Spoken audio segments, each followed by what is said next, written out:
fucking good luck with that shit. Especially he's been sipping on some on the devil's syrup. Shit.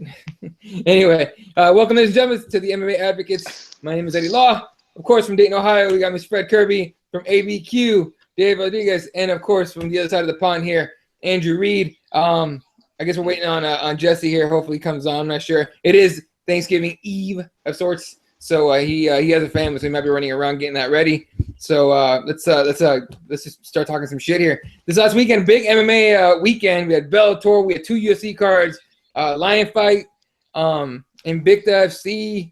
But we're gonna I guess touch on most of these events here. But real quick, and we didn't talk about this pre-show or anything. But did anyone here watch Invicta? Yeah, I caught a little bit of it. Did anyone catch the Evinger fight? I caught I've seen glimpses of it. Okay, what the fuck happened right there? Where the ref fucked it up? That was a big fuck up on the ref's part because I think the ref. Okay, so David, you see that shit? Can you explain it? Yeah, I think it was some sort of like I don't know if she was the ref like stopped the fight, or it was like some sort of like the Fabricio Verdum Travis Brown type deal, and then in which she got put in a bad spot, and yeah, it was the titles on the line, you know what I mean? So, but most of it, I mean, it's just the referees, man. There are a lot of for example, what's the finish that what was a questionable finish? I mean, the referees are always going to be correct, but then again, like when it's pretty obvious, I mean, I think I'm kind of leaning towards like the Gedalia kick off her back. That was another controversial thing. Too. So, but it's pretty much, I mean, like it depends on where it's at. I mean, you kind of see, judges fucking up, you see refs fucking up, but refs don't definitely want to do too much. They don't want to do too less. They want to be, exactly like as perfect as possible. So it's a tough task. I mean, and we did see, 2 different instances this past weekend where, like I said, the Gedalia kick and then the Evinger fight, which a title was on the line. So some controversy there, but I really, like I said, I don't have a full review or full recap about that, but I just know that it was a very controversial move in which maybe they'll give her another shot. Maybe there'll be a rematch soon enough. Invicta's doing very well, and we kind of see that their importance to the UFC in building up some gals that are quite interesting. I mean, if you follow Invicta, yeah, the UFC definitely needs Invicta, and they got to keep building up these women's divisions. Absolutely. Well, definitely. I mean, the UFC's been picked. They picked up Watterson, Grasso, Aldana's about to make her UFC debut in Sacramento. They picked up like 5 or 6, girls from that Cyborg. And of course, the weird thing is people ask, well, why isn't Evinger in the UFC? I mean, what can I tell you? I have no idea, really. She spends too much time getting pissed. Yeah. Every time I've seen her doing the co-commentaries and stuff, she's been hammered. That's true. She's kind of crazy. Like, she's a different chick. She's like the I don't know how to explain it. Like, so she might be from Dayton, like a little bit at least. I was gonna say she sounds like a good broad. All right. And then let's talk about the UFC cards here. First, let's go into the UFC Belfast. Overall, it was an entertaining card for sure. The Amanda Cooper defeats Anna Elmos by decision, which I thought was a little closer than they had it. They had it by unanimous. I thought it should have been split. But the Kevin Lee fight, that was very interesting. I mean, Kevin Lee going in there and wrestling the hell out of Mustafayev, Magomed Mustafayev, yeah. Wrestling the hell out of him. He ate a nasty kick just to start the fight. Ate it right on the side and just went forward, took him down, ended up choking him out. That was a huge performance for Kevin Lee. Personally, I thought he was gonna get knocked out. You know what I mean? I had Mustafayev beating the shit out of him and knocking him out, but you got to give props to Lee. Came in with the right game plan and won the fight. Dave, what do you think about that fight and about that? I mean, that's got to be Lee's biggest win so far, right? Yeah, it's a huge win, man. I think we all kind of were pretty excited to see what plays out in that bout. It was low key, kind of like a fight of the night, like we were saying in the pre-show. So yeah, Kevin Lee gets it, man. I mean, if you hear his post interview and what he's talking about, what he's planning to do. I mean, I absolutely like, what I'm hearing from Kevin Lee right now. And that was it was a KTB, as we all say. He gave him a nice loss. It was an exciting performance from him. He did what he needed to do.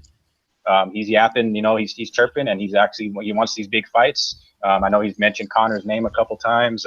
Mentioned Eddie Alvarez in there, and yeah, I'd like to see Kevin, Motown Phenom, in a big fight soon. And absolutely, he proved his keep in that division, and I think he's going to be on the rise in a very high-profile fight in his next bout for sure.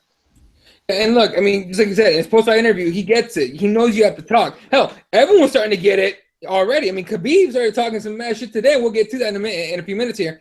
But Kevin Lee going out, he said, like you said, Conor McGregor out. Eddie Alvarez embarrassed the 155 division.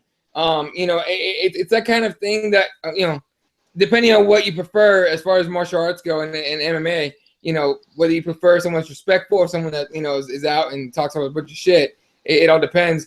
Andy, did you get to see this Kevin Lee fight? And if so, what would you think of the performance? I saw highlights of that one. Yeah, it was an exceptional performance. I thought he did well from what I saw of it. With regard to calling out McGregor and Alvarez and all that kind of stuff, don't run before you can walk, sunshine. Mm-hmm. You know, I'm not a fan of everybody calling out everybody else and making a WWE effort out of the whole thing. If I wanted that, I'd go and watch whoever the fuck does that cage throwing about bollocks. So it doesn't really appeal to me unless they're natural at it. There's a couple that are natural. I mean, whether I hate him or not, you know, the Potato Goblin is a natural at it. Nate's a natural at winding people up. He's not naturally a talker, but he's a great guy at winding people up as his nick. So a few of them have got it naturally. And if you've got it naturally, use it. If you're trying to do it because everybody else is trying to do it, fuck off with it. Just get on with your fight. Do what you've got to do. Be impressive to an audience of people that understand what fighting's about. And let that do the talking until you get to the point where people are saying, yeah, he's a damn good fighter. It's about time we gave him a chance. Don't run before you can walk. If you're going to mouth off like that, fuck off and sign with old bloody what's his chops. Friggin', real quick, shout out to Georgie on the YouTube here. Now, you know, in Dayton, you like a lot. I mean, you're a big McGregor fan. You like to talk, obviously. He's entertaining as fuck. Kevin Lee coming out saying a bunch of shit about McGregor and Alvarez and the lightweight division. What would you take on all that? All right, so listen, here's where he fucked up, right? He's got the right idea. Like, you want to talk a little shit, you want to have an idea of who you want to fight next and things like that. But you know, you want to make, you know, listen, you know who did a smart thing?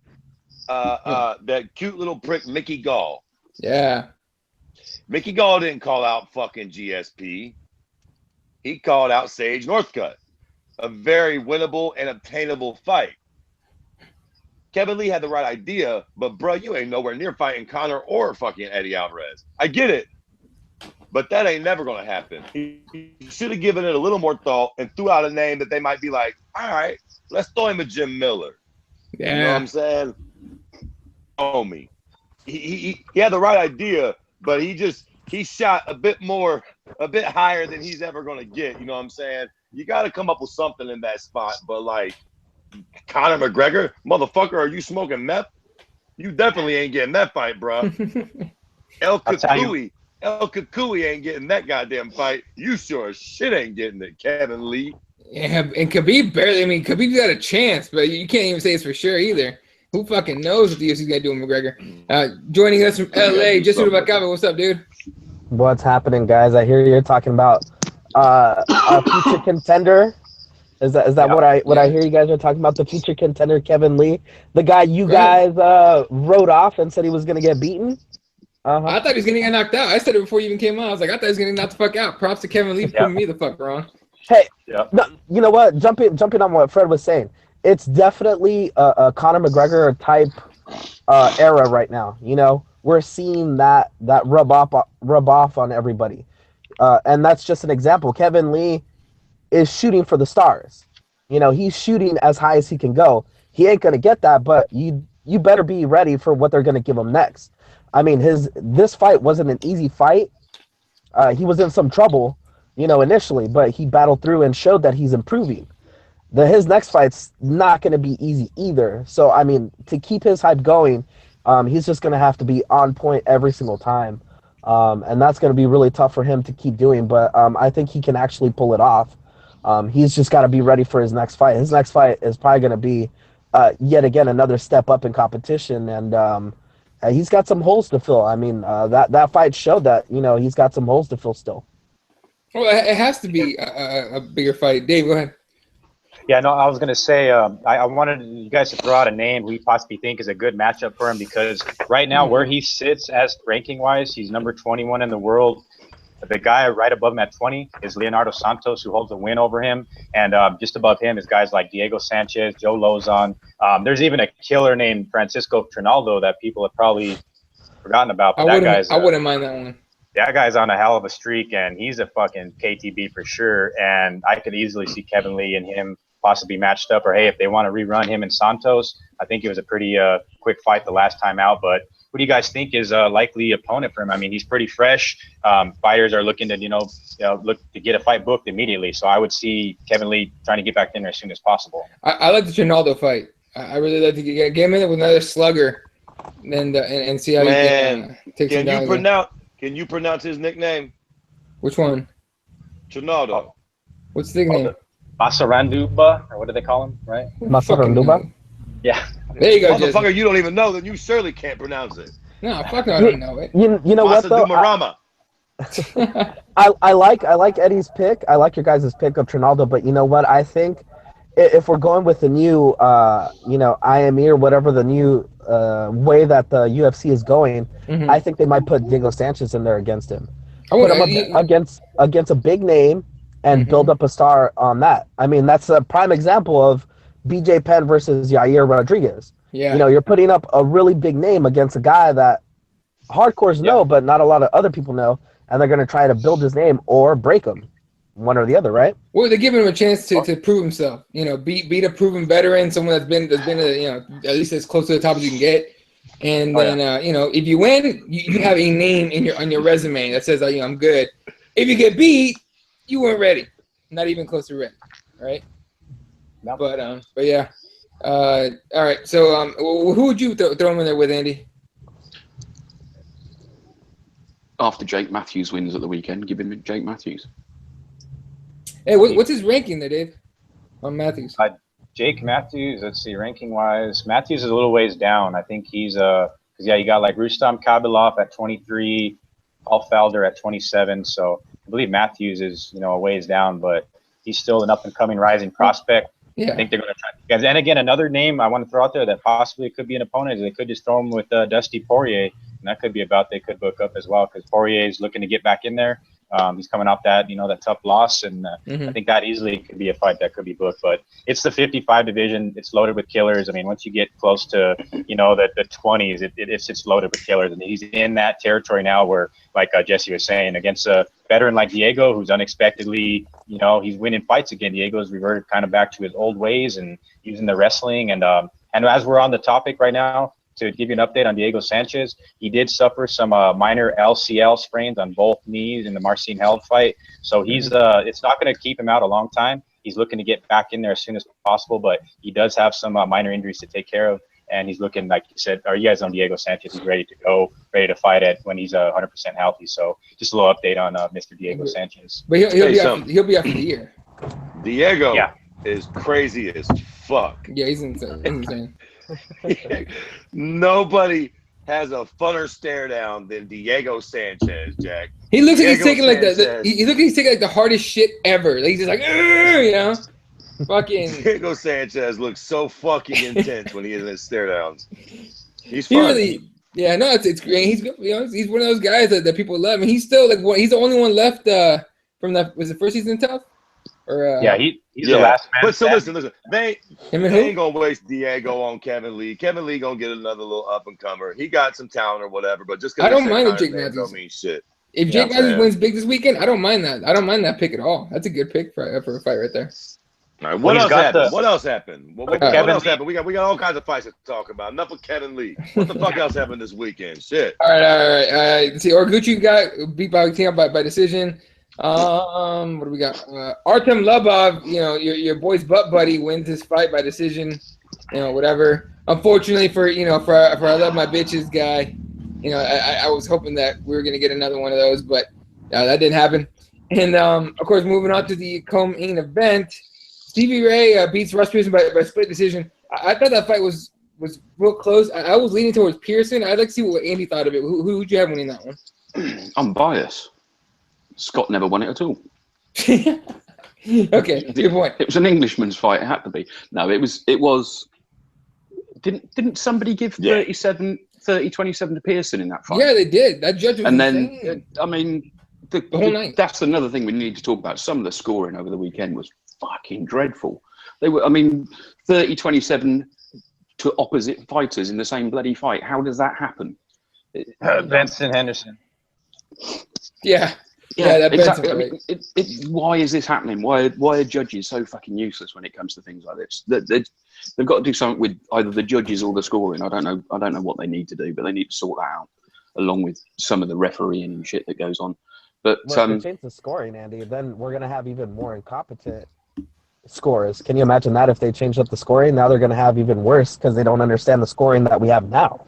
Yeah, I suppose it's like it's like thinking that George Bush is the worst you can get, and then along comes Donald Trump. Yeah, I suppose it's one of those things. But yeah, they need to make a son of a bitch. They need to make judges more competent. Then they need to get them. I don't know, something along the lines. But I thought it was a lot closer than what man bun. Come on. Don't you fucking wind me up with the Donald Trump shit and get me all off base here. Well, nobody thought it could get any worse after George Bush, did they? We're on a show with 3 Latinos. Yeah, the judges, like I was saying earlier, though, like we were talking a little bit about the Evinger and the Gedalia, like the judge or the official, he's put in a tough spot because it's the 10-point must system. There's only 3 rounds. When it's in boxing, and you got plenty of rounds to make up rounds, so it's real. It's real close when it's an MMA competition. So that's something where Andy's right. There's something where they gotta do something about it though. There's been some shitty fucking decisions, some shitty cards. So yeah, I always pay attention to that every time I watch a card. You bring that up. You know what you do about that? You don't leave it in the hands of the judges. How many times has the fucking Baldwin told you boys this? Don't.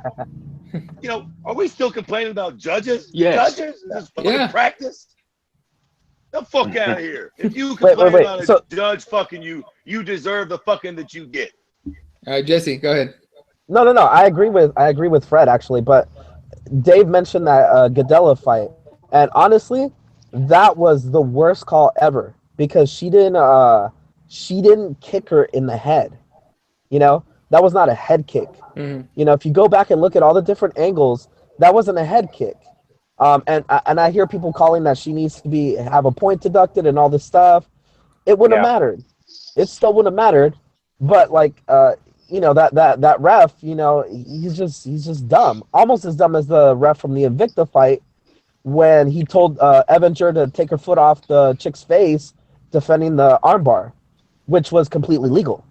So that's 2 refs that were incompetent and couldn't do their job. That's 2 people that there's more than 2. There's many more than 2 that are incompetent. Well, you know what we do about that? Mr. Trump, you're fired. God damn it, here we go. You're fired. You're fired. You pull a stunt like that, I'm firing your ass, Jack. Go fucking dig ditches. But the UFC can't fire them, can they? It's got nothing to do with the UFC. They're not appointed by the UFC. They're exactly. So, and every athletic commission's only got a pocket full of refs that they can choose from. But I think the UFC can put in a request to not use those judges or those referees. They can put in a request. That doesn't mean that the commission has to oblige by that request, but they can put in those requests. And the fighters themselves can do the same thing. Yeah, they got rid of that woman ref, didn't they? Whoever she was, that bloody awful female ref. I think she's back in Invicta now. God, she's bloody diabolical. Wait, the pasty white. What was her name? Yeah, I don't know. She's another one that looks like she slithered out of a haunted mirror. I'm gonna have to find out who that is. That's funny. Kim Winslow. Yeah. Yeah, Winslow. See, and that's why along in this topic right here too, another thing like with judging, I mean, like the way like I said, it's a different fight when it's the 10-point must system. And I got to side with Luke Thomas because I think he looked into the unified rules and the Gedalia fight, exactly what happened there. There's nothing in the rules which would result in her, having a point taken. There's nothing in the rule set right now.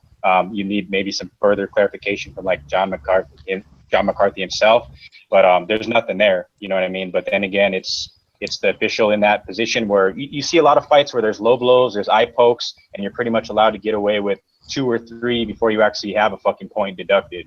We've seen so many of those fights. So right. It almost seems like fighters would be like, you know what, I can get away with 2 or 3. That can help me a lot. Fuck it.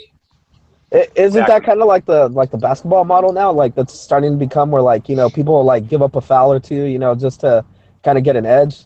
That's what it seems like to me that people are doing, because there's no real, feeling that you're going to be hindered or you're going to be, in trouble because of what you do. When was the last time a point was actually deducted? Yeah, but imagine if they did deduct a point the first time you did put an eye poke in.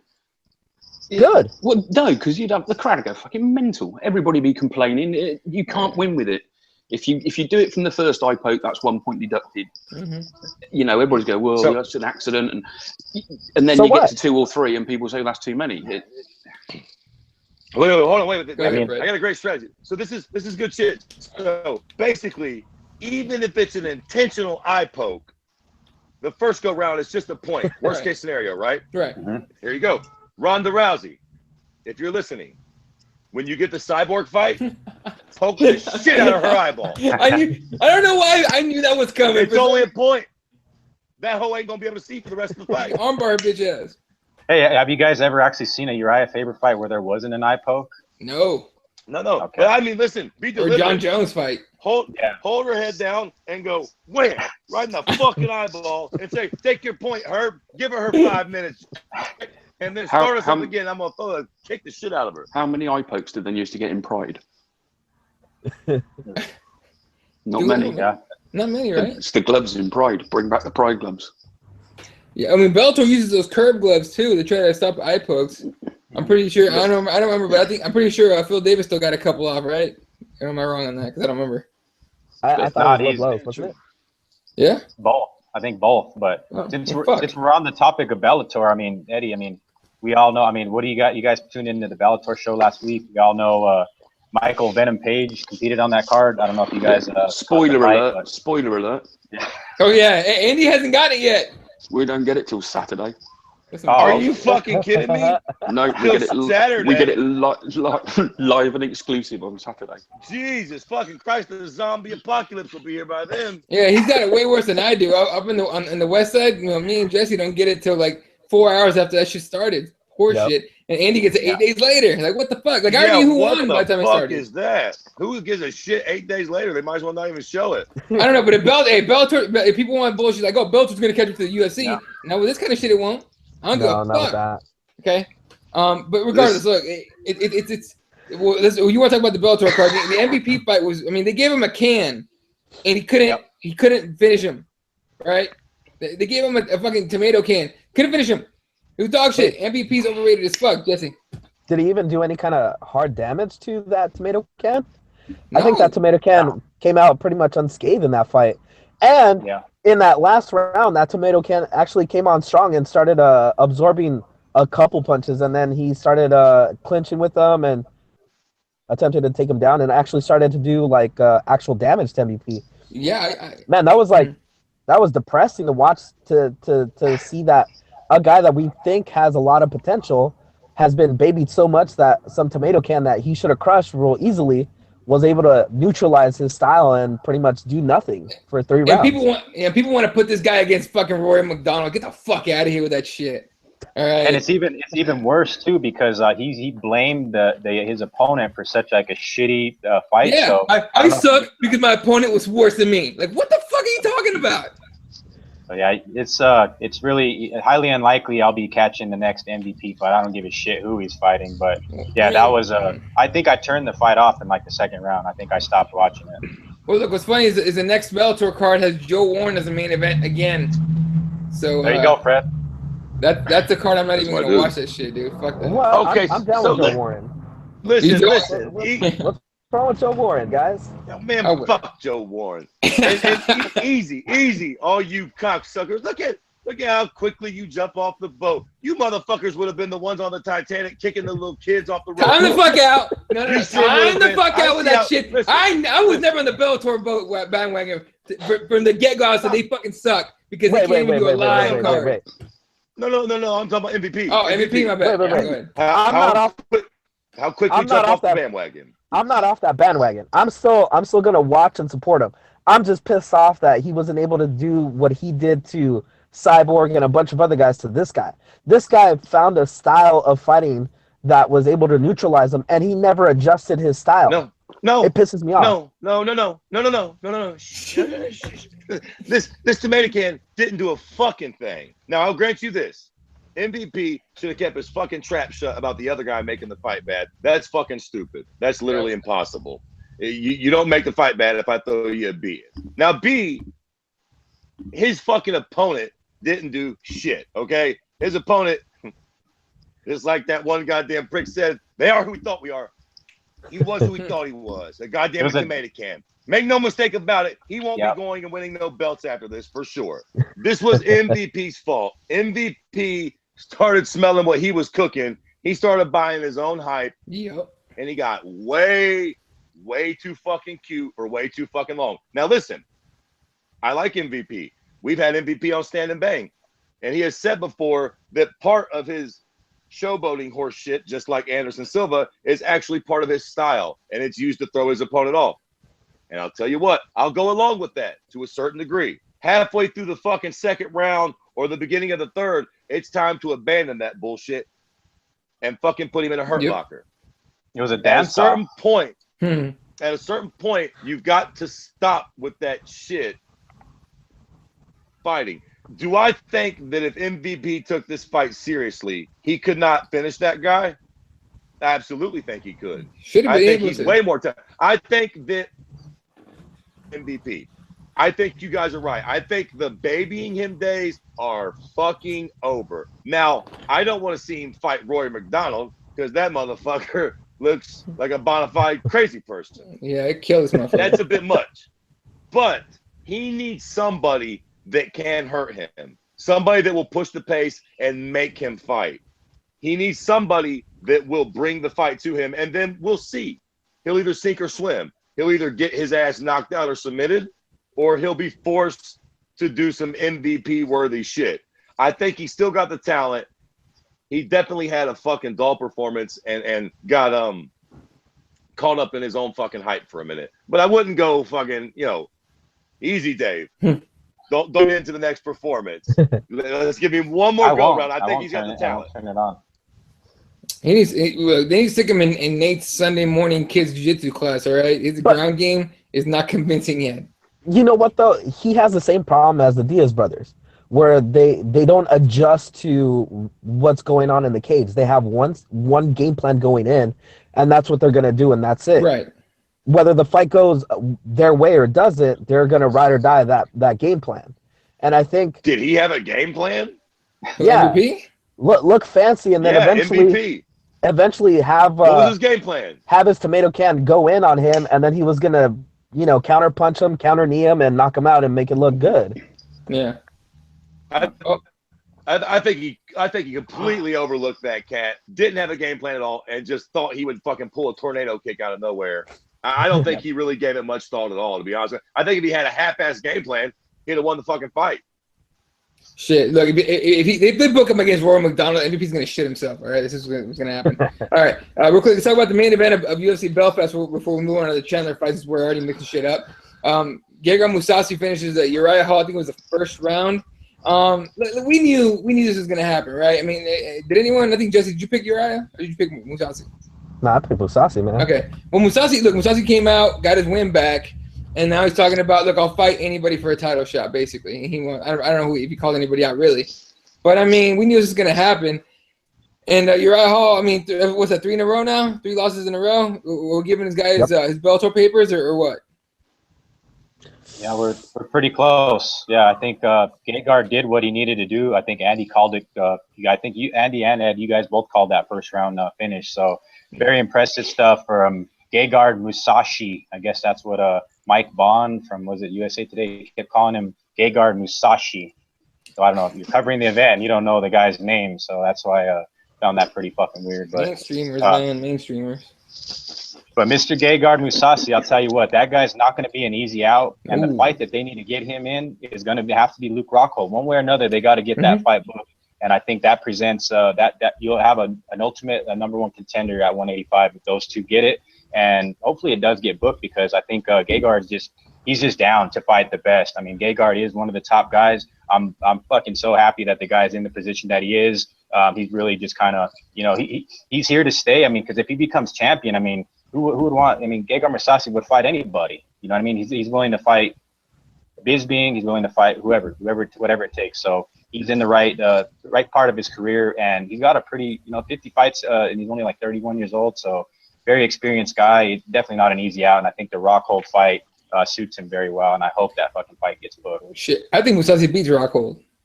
Maybe not easily. Whoa, easy. Did I miss something with Jacare? Oh, settle down. When are you all fucking Rockhold fans? Anyway, look, I just think, look, Rockhold, especially Rockhold comes in like he did against Bisping, he's gonna get caught, no problem. But all right. I think Mousasi could beat. I think Mousasi could beat Rockhold. I'm just saying. If we've got Hollywood Rockhold, yeah.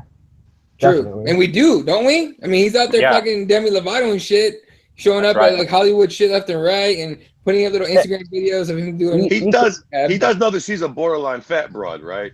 Like, look, she likes is that a bad thing? You know what? Hey, cheesecakes, and she turns into a fat girl overnight, like a goddamn princess. Is that a bad thing, Fred? My theory is that he put a baby in her already. That's just what I think is going on. Yeah, fuck. What do you mean is that a bad thing? If I'm Luke Rockhold, bitch, you better not get fat. You're fucking. So that rules out Eddie if she's having a kid, or supposedly if that rules out her MMA debut, then so that's a good thing. Good. I don't want to see Demi Lovato fight anybody unless it's CM Punk, just for fun. Wait, what the fuck though? Why are y'all talking about Gegard and Rockhold? It's just a fight we're throwing out there, just throw around. You know what I'm saying? But what is this? We just making up? Like, what are we playing Magic here? What the fuck? Jacare is fighting Luke Rockhold next, right? Is that a thing still? Not yet. Rockhold just had surgery or some shit. It's not been rebooked yet, has it? No, not officially. Well, then what would you do with Jacare though? If you give Mousasi that fight, give Mousasi to Jacare. Yeah, why not? Yeah, I bet you don't want that. Why not? What the fuck? Did you see their last fight? Yeah, that was fucking like years ago. Oh, how many years ago could it have been? 2, 3? You were still pudgy. But Bisping right now, where it stands, the 185 division, I guess Dana White had contacted Bisping about the UFC in Anaheim. I think it takes place, what is it? I have my notes here. January 21st, UFC 208. Dana wanted the Yoel and Bisping fight on that card. Bisping's having some like stem cell stuff with his knees. So that fight's looking to be probably booked at UFC 210 in your backyard, Andy, in London. So that's probably when you're likely going to see the Bisping Romero fight. So that's coming. Another win for Bisping. That dude's undefeated in Europe. What the fuck? That's ridiculous. So anyway, do y'all really think that dude's actually going to beat Romero? Look, Romero. Has everybody been saying that for the last 3 fights? Yeah, that's right. True. Listen, no. Listen, no.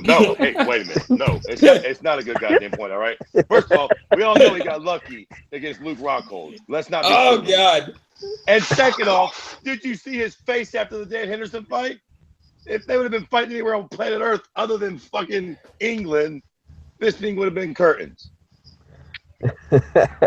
His fucking luck comes to an end that night. What does his record say? Oh shit. He's won the last 3 fights. Like overall in the last 3 fights. Yeah, and look who he's beaten. 3 of the greatest. Good point. So everybody says, do we really see Bisping winning that fight? I don't necessarily think he's got a good chance, but I think he does. And you're not going to. What does that mean? You're not. The only way you're going to beat him is to beat him unconscious. Look, he didn't have a good chance against Rockhold. Look what the fuck happened. Dude got cute, got knocked the fuck out. And the funny thing is, you cocksuckers completely forget about the first time those pricks met in the cage. Rockhold fucked him up. Rockhold fucked him up. All right. But I think what Fred's trying to articulate here is the fact that was Rockhold. Don't think about nothing about what I'm trying to articulate. That was Rockhold, Hollywood Rockhold. That second fight, Yoel Romero. We're not going to get Hollywood Yoel Romero. We're going to get Yoel Romero that nearly blew off Chris Weidman's head with a knee. So I think that's a very tough fight for Bisping wherever it is. No. What is this Hollywood fucking shit? Is it fucking rejuvenated BJ and the goddamn all these? No, man. All these dudes are the same dude. Fucking Mike threw a punch and he got lucky. Fucking sun even shines on a dog's ass every once in a while, Mike. You got lucky. Dan Henderson's 109 years old. I will fucking suck your dick in third and main if he fucking beats God Yoel damn it. Romero. That's right. Glad this is being saved because Okay, hey, this is on the internet, bro. you're gonna have to That's get your right. gag reflex sorted, sunshine. That's right. Blowjobs for the fucking lot of you if Bisping beats goddamn Yoel Romero. Oh God, this got really creepy. All right, all right. Hey, look, Except for you, Eddie, because you're pudgy. quit hating, you bearded drinky fuck. Right? Anyway, real quick in the YouTube comments, Georgie says Mousasi destroys cuckold. Cuckold. Georgie says Romero in the third against Bisping, and then Mike Jarvis tunes in here saying Bisping got turned into chopped meat by a grandpa. So he's only bitter because Ronda's going to lose. We have Pretty very much. smart. We have very smart watchers of the show, boys. I'm telling you right now.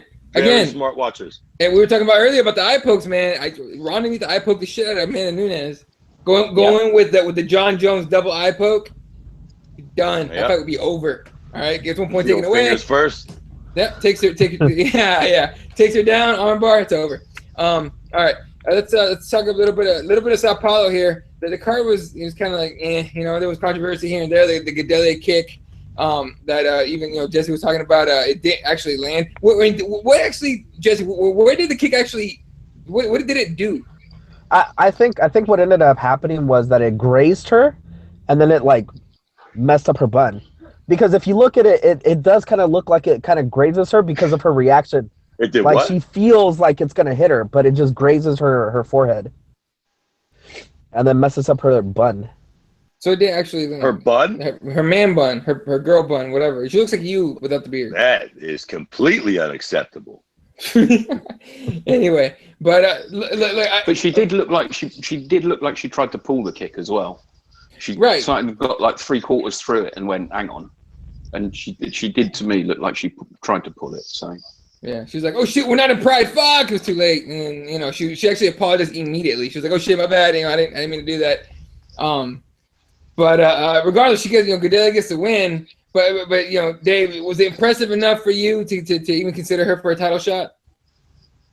And that division, I mean, it's super slim. I know she's already fought Joanna the Killer twice, so I don't think it's probably a good thing to rush her back in there. But there's a couple gals that can match her up with. I don't know what they do with her though. Rushing her to a title shot, I think, is a mistake right now. Mm-hmm. She's now working with Jackson Wink, so she's kind of trying to retool her game, and there is a little bit of showcasing what she's been adding to her arsenal, I guess you could say, in that event. But yeah, Claudia Gadelha, she's top notch. She's only lost to Joanna Violence, so I see her in nothing but title contention fights. I mean, this fight was just to get her a rebound matchup down in Brazil, and she did her thing. So looking to see Claudia Gadelha continue to do her thing in there. Joanna's the only gal to beat her, so nobody else I see beating her in that division. You know what? I'm gonna tell you something. That division brings me no joy. Okay, why? It brings me. I'm not excited about it, man. I mean, there's little to no contenders. The champion seems to be like Jose Aldo in the late part of his career, where he just like wins the fight and then cruises. It's not terribly exciting. Yeah, it really isn't. Okay, but so listen. If you had the task of finding talent for that division, where would you look? Would you look in the grappling world? Would you go for like Muay Thai girls? Like, where would you look for 115-pound talent if you was trying to like inject some talent into that division? How do you make it interesting? Muay Thai.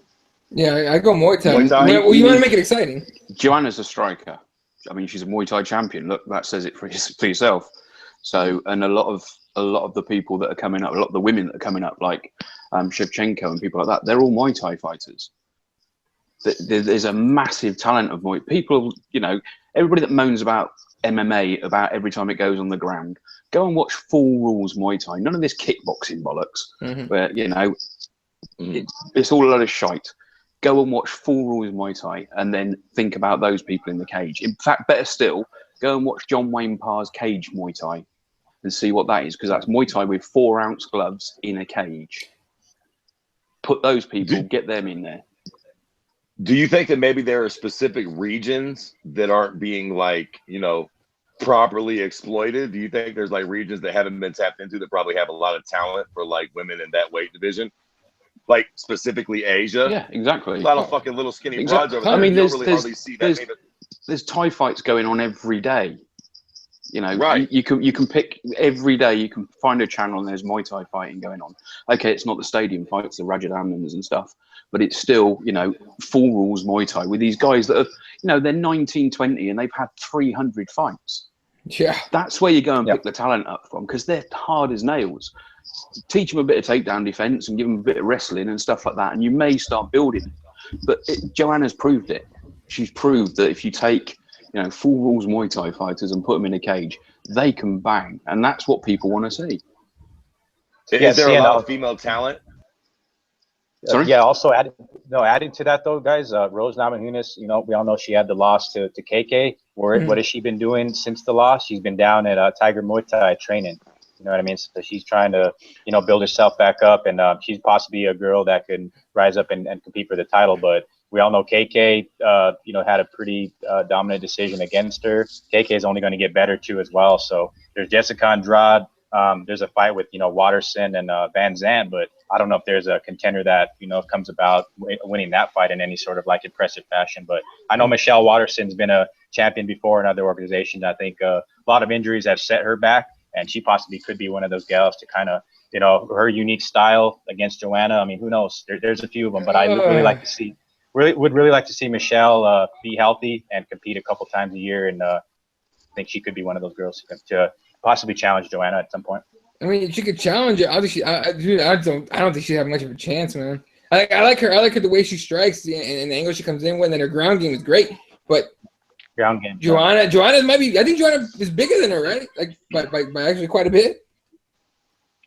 I think she used to, because 115 and 125. I mean, that's kind of like opens the doors where there is a few. They could possibly do a 125 division, and they talked to Joanna about that, and she really would like to probably pursue a second title Conor-esque fashion. But she can definitely do it because, like you said, Eddie, she's got a little bit of a size advantage. But at 135, there's, I don't know. Hopefully they do build some other contenders up though, because I'm with Fred. It's sort of it's a weird division. Like you made the Jose Aldo end of his run reference, and it's sort of like that though. I feel you on that one, Fred. All right. Let's just talk about top. First of all, we'll talk about Thomas Almeida first. Thomas Almeida comes back at the TKO win. I think it was the second round against Morales. You know, Fred, do you see him as a threat once again at 135? I wouldn't go as far as to call him a threat just yet, but I mean, he got back on the horse, right? I mean, He looks good. He's got a lot of talent. Who do you lose to? Garbrandt? Yeah, Garbrandt knocked him the fuck out. Not much shame in that. Cute little prick hits hard. You know what I'm saying? Like, yeah, I wouldn't go too crazy with him, but like I would say that's a really solid win to get him right back on track to where he pretty much was before that fight. You feel me? He's a good prospect and he's got a lot of talent. So, no fucking title talks or no shit. But I would say that he kind of picks up right where he left off before he got beat by Cody. You know what I mean? He picks up that steam before and should be right back there again. And then they probably put him against Brian Caraway, and then that would be like the true test if he's actually able to fucking make his, or hey, maybe an Eddie Wineland fight or something like that too as well. So there's a Sun Xiao, Dillashaw, there's a couple guys. So that 35 division is super interesting to me though. I like the Brian Caraway fight if Thomas Almeida gets to throw him a beating. But like I get the feeling that fucking Caraway would pull the old blanket fuck on him, and that would bug me immensely. God forbid he submits him. Yeah. Have him and Misha Tate broke up yet? They were in the cage together. Yeah. Nah, it's coming. Hey, but then again, Brian, believe me. Yeah, don't forget about it because Jimmy Rivera is fighting Brian Caraway, so Jimmy Rivera is one of those studs that's real fucking quick. rising. To throw a wrench into this whole thing, Aljamain Sterling just pulled out of his fight today with injury at UFC Albany. Shit. Right, so that opens the door for somebody to. Who was he fighting? He was fighting Sunsao. Yeah, Sunsao. That's a big fight for somebody. Brian Caraway could jump on that if he wants to. Hey, and Eddie too. Jimmy Rivera, that fight with Caraway, that's on the UFC Fight Night 103 in Phoenix. That's on that card. There we go. Okay. There we well, go. at least me should be in my town. We need to get Brian Caraway beat. We got to get this brick beat. It's enough with him. He's going to fuck around and get a title shot on us. Next thing you know, we're going to have Brian Caraway as our champ. And then we got Brian Caraway as our goddamn champ president. fucking English, make me a room. God damn it, we're coming over, the most of us. We've just left Europe, so you're not going to be welcome. We're building walls of our own. Canada's building walls. We're fucked over here too. Yeah, you don't have to worry about. Let me in, English. Don't be fucking a dick. Building their walls. They've already started. Exactly. This is gonna be ridiculous. All right. And then of course the main event. Ryan Bader whoops the shit out of Nogueira. Oh. I mean, are we done with Lil Nog? I mean, that wasn't as sad as watching BJ Penn get the shit kicked out or beat out of him by Frank Yeager, but I mean, what the fuck, Fred? Yeah, no, you know what, man? In a weird way, I think it was sadder. BJ Penn will be fighting again soon.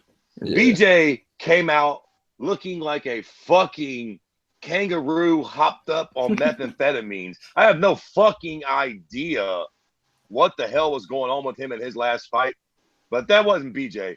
BJ's a fucking warrior. He took a beating, but it wasn't the same thing. Little Nog looked, I don't know, man. That fight literally was hard to watch. It could not have been less competitive.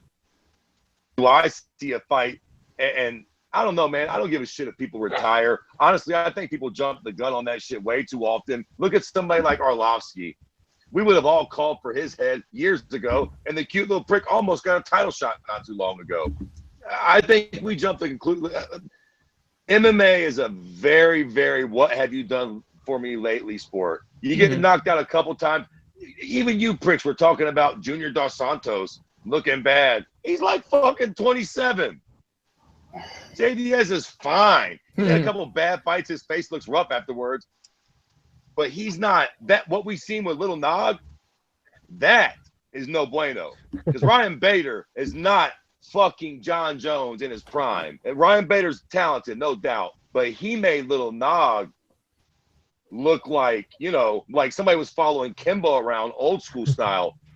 Little Nog had nothing for Bader. That was just, you know, that was bad. And Little Nog is a respectable guy in this sport, man. Like, you know, that, yeah, please, all bullshit aside, all due respect, I would totally be happy with this being Little Nog's last fight, man. We don't need to see nothing like that no more. It's enough with that. Yeah, and of course the questions are you going to retire and all that shit. I don't think Little Nog said anything about retiring, so that's I don't know. It's sad and shit. But Ryan Bader, possible title contender, and off a name too. Even though it doesn't matter what he did. I mean, or it doesn't matter that Little Nog's done. You know, and he should have been fighting. You know, he should have taken his last fight or two, whatever. Even though I think he won one, but still. English. Well, can you still make 205? Cheeky fucker. Listen, they're giving out title shots willy-nilly, boy. That division is thin, Jack. Hey, and would you guys agree that the fight, like pretty much every round, or at least 2 of the 3 rounds, could have easily been scored 10-8? I mean, if you look at the strikes landed, I think Nog only landed like fucking 5 strikes compared to 100, you know, plus from Ryan Bader. And he beat him into a fucking puddle at the end, and it was very sad. Like Fred said, it was fucking a little bit worse than BJ because, yeah, that was a horrible fucking BJ Penn coming out on the balls of his feet. Just not BJ at all, not his style whatsoever. But yeah, Ryan Bader, I guess he made a little extra change in his pocket. I guess he put a nice bet on himself down in Brazil as he competed against Nog too as well. But yeah, those were clear 10-8 rounds, complete fucking beating. So yeah, Ryan Bader, I highly doubt we see him back in the UFC. It was just sad for Nog, man. I was kind of hoping for a flash fucking uppercut and out goes Bader. And like I said on the previous show, a great night in Brazil, but didn't happen. We will see Ryan Bader fighting for a title in Bellator, as I predicted before you really think that with how thin 205 really is, if you think about it, okay, they'll let Bader go? Yep. Yeah, with it being thin, I mean, yeah, there's other guys. There's Jimmy Manuel. There's Gus. We don't know what they're going to do with Gus, but it's as thin as can be at 205. Gus is retired, man. No, he isn't. Shut up, Jesse. Oh, go away. Stop it with that. Do you think he might change his mind when he sees how much Ben Henderson got for the 2 of them got for the title fight? $50,000, not even a win bonus. No. So do you think they might be changing their mind when they see that as title fight money? Fuck yeah. See, and I think the best case scenario, I don't know if you guys will agree with me, is like, I guess if AJ happens to fucking stun gun DC, that's going to be like a refreshing thing to the division. There's a lot of new matchups. I guess everybody wants to see him fight Johnny Bones, and hopefully that fight does present itself at some point in 2017. But there's other guys rising up at 205, and I think AJ winning, it's going to really bring a lot of light and a lot of life to the 205 division. Oh, man. So you're saying AJ's gonna win, huh? Well, I haven't done my picks quite yet on that one, Jesse. But I would right now, if you want to say if I'm one or the other, I go AJ by knockout for sure in that one. Damn, I have a hard time betting against DC in this. I mean, going off what we saw last time, but it was short notice. So I mean, that's one thing. But, listen. Would we let Ryan Bader go? Would y'all let him go? No, I wouldn't. That's hard. That's a hard one to pick. I mean, at 205, again, who do we have? I mean, Gus keeps getting hurt. Hopefully, you can come back and fight. You know who we got? You know who we got at 205? John Jones. No, we don't. The UFC's goddamn it publicity machine. We'll take us some unknown Russian and turn him into something. Because let me tell you something about Ryan Bader. Ryan Bader is a boring motherfucker. I don't care how good. Most of the time, yeah. Boring as shit. He's been around for a month of Sundays, and none of us still care two shits about him. He's actually relatively exciting as an in-cage fighter, but if he got a title shot, how fucking disappointed you would hear the MMA world collectively sigh. God damn it! Well, it would be like Ryan Bader against for the title. I guess it's a thing. It's a thing now. Okay, all right, whatever. No, Ryan Bader. It is thin, but let's You what? No, I said Bader and Caraway competing for the title in like some short period of time. How awful would that be?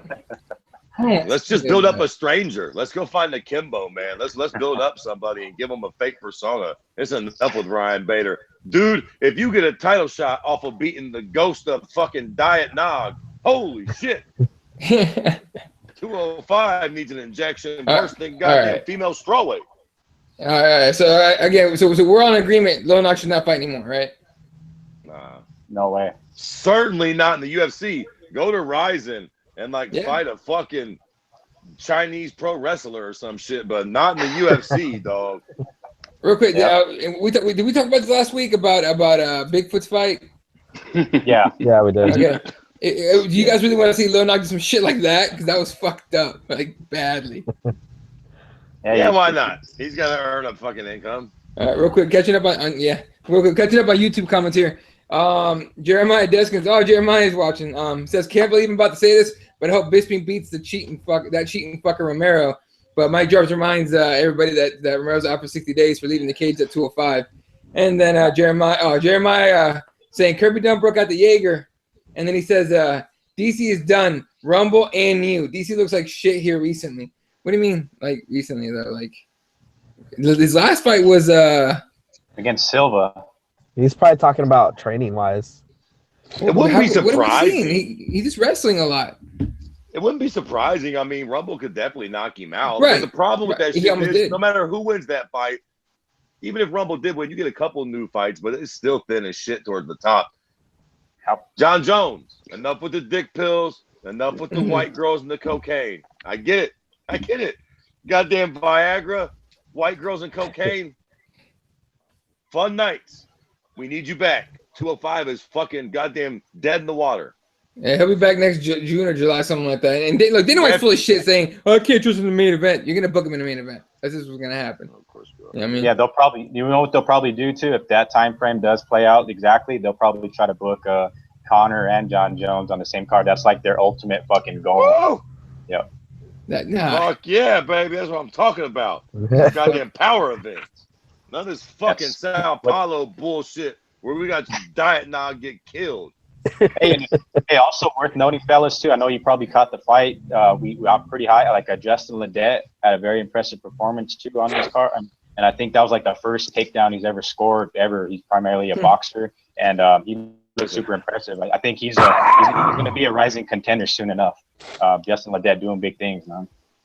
Good shit, David. I like Justin Ledet. That performance was great. He's known as a boxer. He got a submission. Everything was great. You know what was brilliant about his performance? His fucking haircut. I don't know if you guys know what that's called, but that is called a shag. Yeah, the shag. That's right. Yeah. Fucking brilliant. Who gives a fucking bollock? You're not Vidal fucking Sassoon. Shut up. You don't know who the fuck I am.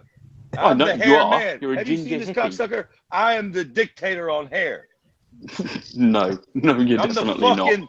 I'm the fucking Vladimir Putin of hair and beards, as far as you're concerned. Really? What's that North Korean prick's name? Where do we go from now that we've mentioned Putin on this show? I don't know how the fuck that happened. We better be fucking quiet is what we better do. All due respect, I take it back, Mr. Putin and Mr. Trump. Everybody, I'm a team player. I will fucking turncoat quick. I've got my morals, but I'll bend them for just a little cash. All right. Vladimir, go and get him. There you go. All right, let's talk about let's move on to something else here. Now we have a three-way tie or three-way whatever fucking logjam at 155 now for the title. Three-way, kind of. Anyway, Conor's out till May or whenever his kid is born, right? Supposedly. But we got Khabib in there. We got Conor, and we obviously Conor, defending, and we got Ferguson, right? Now Khabib came out talking some shit today, talking about he needs to die. Conor needs to die like an Irish warrior, a bunch of the shit. Khabib's starting to talk a little more now, and it's a little weird. You know what I mean? Like I find it weird that he's talking shit. But Andy, if you had to pick who Conor defends that 155 belt against, you go Khabib or you go Ferguson? It depends whether the UFC want him to win or lose, I suppose. Oh well, shit. If they give him Ferguson, then I'm pretty sure it will beat Ferguson into the ground.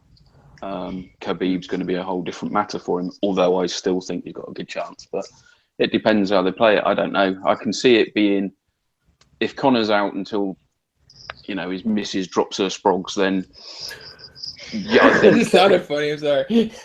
If then basically I can see them putting the two together, Ferguson and Khabib together, and saying, "There's your ultimate, there's your ultimate number one contender," because it'll make a few quid for that one. Yeah. Interim title too, more than likely. Yeah. It depends, and again, it depends. Is Conor going to go straight back and defend 155, or is he going to have to go down and do 145? If he goes down to do 145, then I can definitely see being an interim belt for it. Yeah. Listen. My long shot prediction is going to be Nate Diaz for the 155 belt, and he doesn't deserve shit of that at all. But it's going to be that fight. Watch. All right, go ahead, Fred. I hope not. I honestly, this idea that that's a big money fight, I think is a bit far-fetched too. Even I don't even think that I don't think that that's quite the big money fight that everybody thinks it is anymore. The rematch was a big money fight because everybody wanted to see Conor get the W back. Right. Well, he did. I mean, I just don't. This idea that the trilogy with Nate Diaz is a big thing. It could be, but Nate has to come back and beat somebody else. Listen, you know why that first Nate fight was a big deal? Because of that fucking promo he cut. Oh, that's right. That's right. Yeah. Conor McGregor, motherfucker, you're taking what I worked for. After he just had a good performance. That shit matters. Nate needs another one of those. And that's not the fight to make, man. Listen, the reality is, Conor is the man. All bullshit aside, not riding his dick. The truth is, he is the Floyd Mayweather of our sport. What are you going to be like when you are riding his fucking dick, then? You don't want to see it, baby. You don't want to see it. I ain't nothing nice. I ain't nothing nice in those. He's all lubed up and shit. I ain't nothing nice. Listen, the truth is, neither one of nor El Kakui or Khabib is really a big enough draw worthy of the Conor fight right now. Not to get maximum potential out of it. Right. Okay, if Conor's going to take a little while off anyways, the reality is these pricks got to fight each other. And more than likely, Khabib wins that fight. And if he chirps again, which he probably will, and he'll be chirping leading up to it, at that point, I think finally we got somebody in Khabib that will for real not only be worthy for all the hardcore fans, because we already know, I love Conor and all, but the truth is, if that fight happens and I had to bet one of my kids on it, I would probably take Khabib, just because I don't think we've seen his level of grappling. Conor would probably have a hard time dealing with Nate's grappling. You know what I'm saying? Even if he wasn't rocked, Khabib, I think, would probably handle Nate in a grappling competition. I don't think he would submit him, but I think he would definitely put him down and control him point-wise for sure. So to think that Khabib couldn't do that to Conor is absolutely ridiculous. But now we got this other part of it. Khabib's got some momentum going. We're all hip, and we all got it. He already mentioned the Russians and the Irish, but he has to keep building that.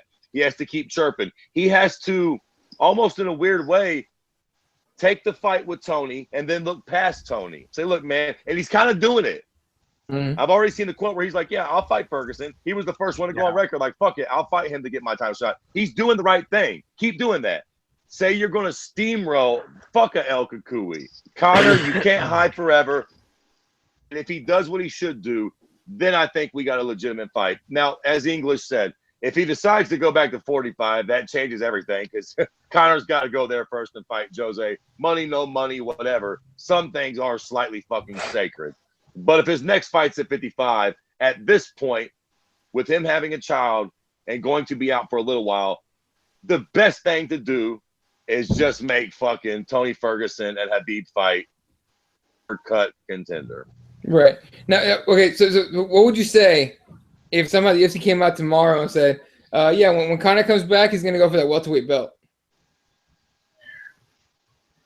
That's likely what they'll do too. That's the money fight. That's the true fucking money fight. I don't think it's a money fight either, though. That ain't a money fight. But I don't. Listen. It could be a money fight because it's history, right? Right. The cute little fucking prick will have a chance for 3 belts, but I don't think we're quite there. Listen, will they give Conor that opportunity? Fuck yeah. Yeah, they would.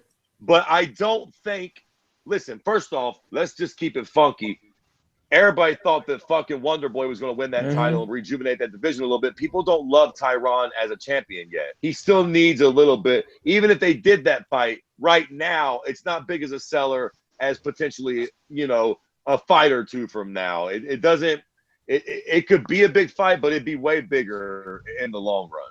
But don't you think the way Woodley came out and was like, I definitely think I should fight for Conor for that third, so he could try and get that third belt. Don't you think that was kind of like running away from a rematch with Wonderboy? Like, to me, I still feel that Wonderboy won that fight 3 rounds to 2. And I think Woodley, in his head, it was a lot tougher fight than he played off.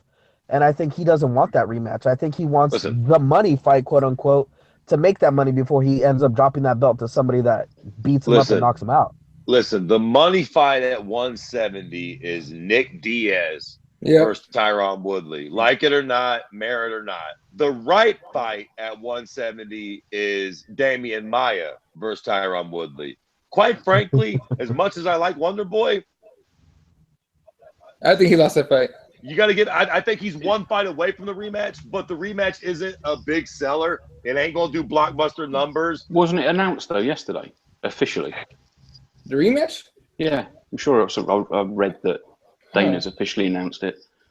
I'm gonna look that up. I don't doubt it. Dana announced something. Oh yeah, exactly. That's probably Fox reported it as usual, but I'm sure it was said that it was an officially booked. Well, did Mark I do remember hearing write a review or a little type up of what they said on Fox Sports or what? Let's see. Oh shit! Yeah, Dana White confirms Tyron Woodley will rematch Steven. Okay. So listen. Here we go. But, there it is, right? No. Well, no, that doesn't mean it's official. You know that. It's okay. Stop talking shit. Let's just say for the sake of argument, it's official now. On a scale of 1 to 10, without wasting a fucking 1,000 minutes on this, on a scale of 1 to 10, how excited are you for the rematch of Tyron Woodley and Wonder Boy? 6. Yeah. Because of what it could mean. I think I'm excited for that. Yeah. Yeah, 7. 1 to 10, you limey prick. 8.34. Goddamn. All right, Dave. And then, guys, back to the Khabib thing. Like, I don't know if you guys heard his the interview with Ali Abdelaziz. He was saying that like the fight wouldn't happen in Russia because of like the pay-per-view. Like, it's such a big time fight. They'd have a hard time. The timing of it would be impossible. I mean, Bellator tried to do something with the Tel Aviv event, and it was a total fucking shit show. But I agree. It wouldn't happen anyway because Ali Abdelaziz Deezy, Sleazy, whatever the fuck his name is a secret agent, an undercover Israeli spy, and fuck knows what else. So he wouldn't even get into Russia. He'd get assassinated. What the fucking bollocks are they coming out with? Jesus Christ. You just joined the goddamn ISIS hit list with Tim Kennedy. Oh, don't you get me onto Tim Kennedy. Don't you? Russia. Hey, we'll get Russia, into man, it, Andy. Oh, We'll good. get to it, right? And that's why I wanted to let you guys know that, like, the one thing that I love about Khabib, though, is I guess Ali Abdelaziz brought it all up about a $5 million payday for Khabib in Russia, shit like that. But they're gonna honor the UFC contract. They're not gonna take any of these fucking freak show fights for Russian oligarchs, even though they've been offered to him. And another thing that a lot of people don't know is Khabib's contract is structured to where, I think when he the fight with Michael Johnson, he basically lost like 80% of his purse because it's structured for him to fight for the title. So he's actually taken a big loss. He's well off financially, though. That's why I really do love Khabib. I think he's the true killer at that division. He should be the champion, barring a lot of injuries that set him back. That just proves to you that the guy is just a true fucking fighter, a born badass. You know what I mean? So that doesn't tell you enough about the guy. I mean, yeah, he basically just like he's fighting for, you know, for pride and for Russia, man. He's got a whole fucking, everybody in Russia wants to see that guy in a big time fight, especially against Conor McGregor. But I know I like the idea of, like you said, Fred, of Ferguson and him competing and fighting each other. That's a deadly fight. It was already booked in 2016. It fell out. It's gonna be the fight that they're gonna book, but the interim title kind of could fuck some things up. But then again, it's a key to fighting Conor, in which if he does take the 170 fight or whatever happens there, it's still, you got an interim belt and a key to fighting Conor McGregor. That's what everybody wants. Yeah. All right. Let's move on here because we're stuck on this whole thing for like 10 minutes. All right.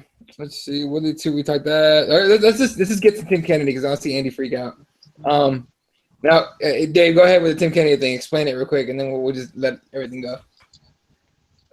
Okay, yeah, Tim Kennedy earlier this week had an interview on the Helwani show in which I brought it up on the UFC 205 show where I thought there might be some security concerns for Tim Kennedy. So it comes out to be that in the trip to the UFC 205, the UFC basically hired a bodyguard to shadow Tim Kennedy, in which, yeah, he kind of, you know, when they know you're going to be at the weigh-ins, you're going to be at specific places.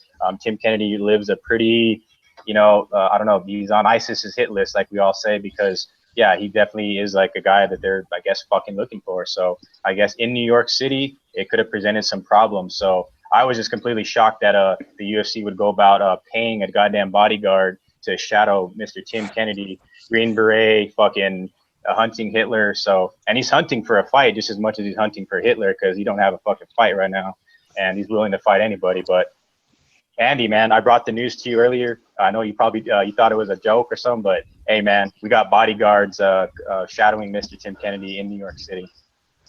This is fucking hilarious. I mean, this is a guy that's single-handedly the greatest special forces soldier on the fucking planet. He can take out anybody. He says his front door's open to any ISIS that want to take him on. He's ready to kill them all.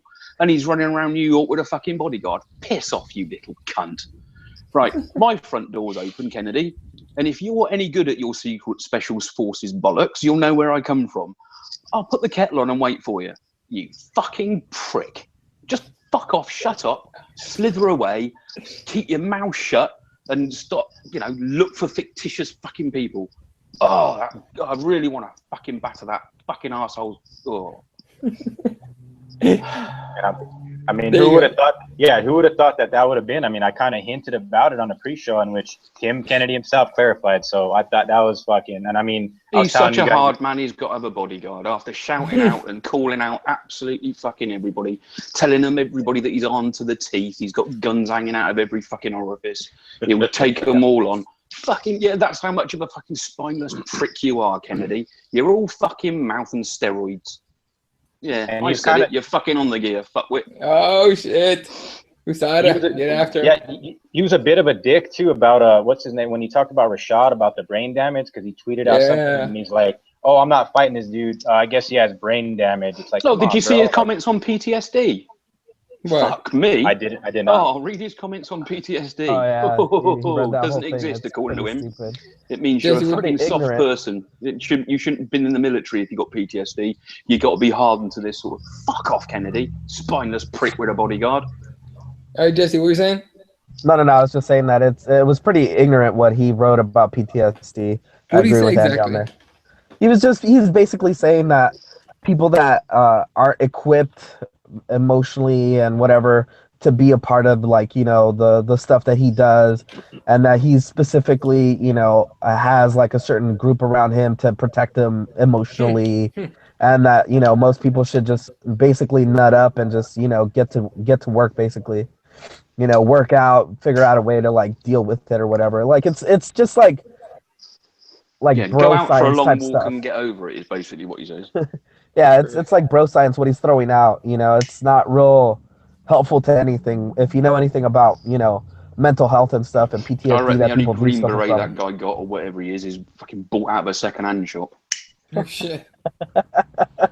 You can buy anything in bloody ex-military stores these days. I reckon I reckon all he does is paintballing. That's all he fucking does. He's got a group of little friends that go paintballing every Sunday and pretend that they're Marines or Green Berets or bloody Navy SEALs or whatever the fuck he thinks he is. I mean, listen, man, what I'll say on this, at the end of the day, I suppose, what I'm saying, ISIS could maybe take some of the... I mean, really? listen, I'm just saying... No, of course they wouldn't. Right.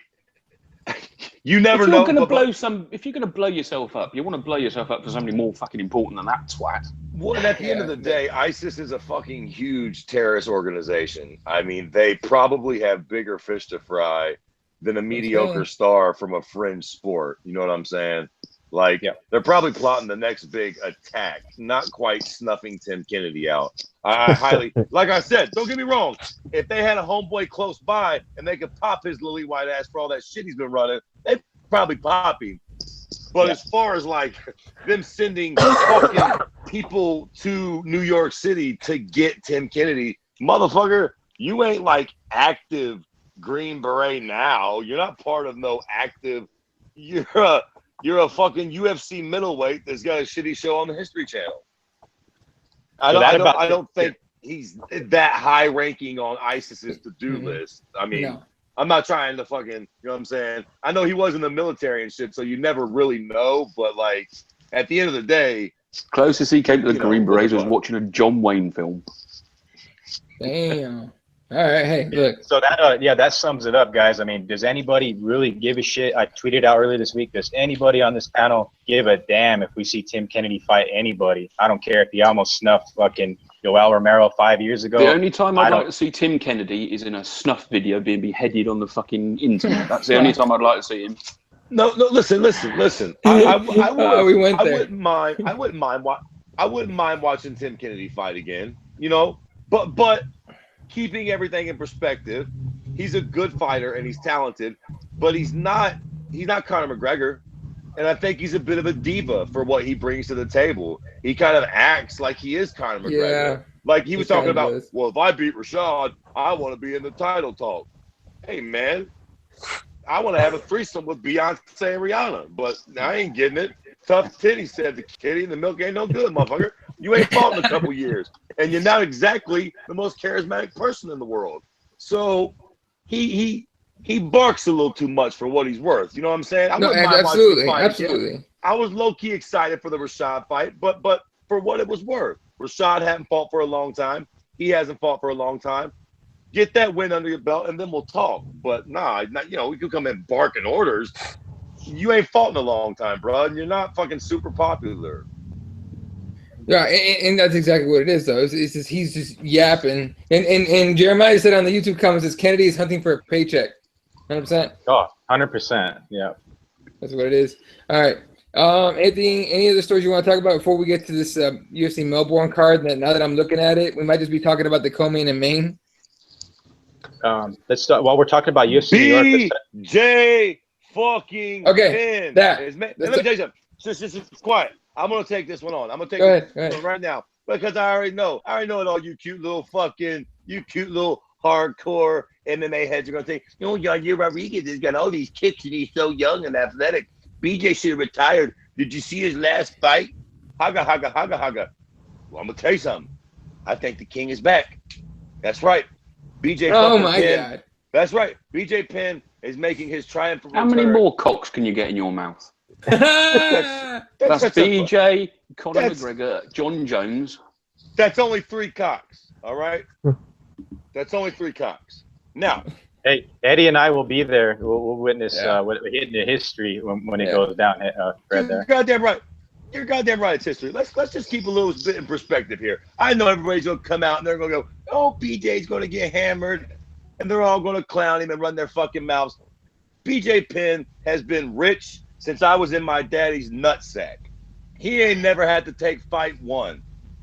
And here he is fucking years later after fucking beating Matt Hughes to get a belt in 2 divisions like fucking 10 years ago, 13 years ago, still fighting a fucking up-and-coming lion. And I'll tell you something. I think he's going to fucking win. I think he's going to submit Yair. And I like Yair a lot. But all that fucking dopey spinning shit he did, BJ Penn, if nothing, is a fucking veteran. And he's tough as shit. I don't think that Yair's just going to fucking tornado in the air, thunder kick BJ, and it's going to be over. I do not think that at all. As a matter of fact, I think he'll get cute. He'll flip around a couple times, and BJ will make him grapple. And I think we are going to see BJ Rodriguez, and everybody's going to go, oh, my God, BJ. Whoever would be fucking John Anik. They'll all be fucking pissing their pants. Yeah. Nobody believed it. It's so Brian Stab. Yeah, he'll be fucking creaming his panties. I'm telling you right now, man, BJ's a fucking beast, and he's not that old. He's not fucking Randy Couture old. I know he's got some miles on him. Right. But he's been in fucking Hawaii, fucking broads and eating pineapples and shit. He's all right.